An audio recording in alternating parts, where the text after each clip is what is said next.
অন্নপূর্ণা যোজনায় যে জনকল্যাণ শিবির বসেছে 15, 16, 17 তারিখে। তো অনেকে বলছে যে আমরা যে অনলাইন করেছি, অনলাইনের যে হার্ড কপিটা, সেই কপিটা নাকি আবার জমা দিতে হবে, সেই রিসিপ্টটা নাকি আবার জমা দিতে হবে। তো আমি বলছি, এটা যারা বলছে একদম সম্পূর্ণ ভুল। কিন্তু এই আমি আজকে গিয়েছিলাম সেখানে, ওই জনকল্যাণ শিবিরে গিয়েছিলাম, সেখান থেকে আমি নিজে শুনে এসেছি আমার কোনো কপি জমা নেয়নি। বললো তোমরা অনলাইন করেছো, তোমাদের আর কিচ্ছু করতে হবে না। টাকা ঢুকছে না অন্য কারণে, এই যে আমরা কাগজপত্র যেগুলো জমা দিয়েছি সেইগুলো ভেরিফিকেশনই করতে পারেনি। যাদের ঢুকছে না তাদের ওই কাগজ ভেরিফিকেশনই হচ্ছে না।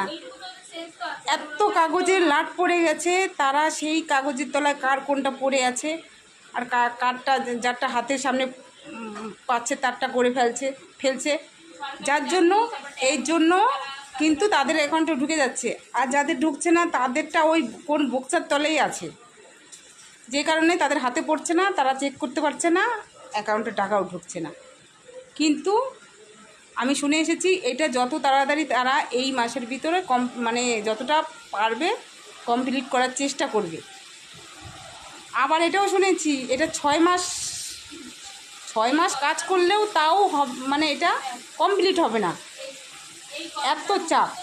এত চাপ তাহলে সবাই বলছে যে অনলাইনে হার্ড কপিটা জমা দিতে হবে, কাউ দিতে হবে না। আমি বললাম কেউ এটা নিয়ে আবার এই লাইনে গিয়ে দাঁড়াতে হবে না কাউকে।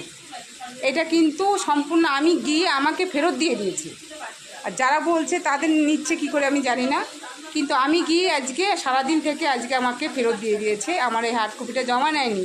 তো তোমরা বেকার এই রোদ্দুরের ভিতরে লাইনে দাঁড়ানোর চেয়ে আমি বলছি তোমাদের আর কিছু করতে হবে না।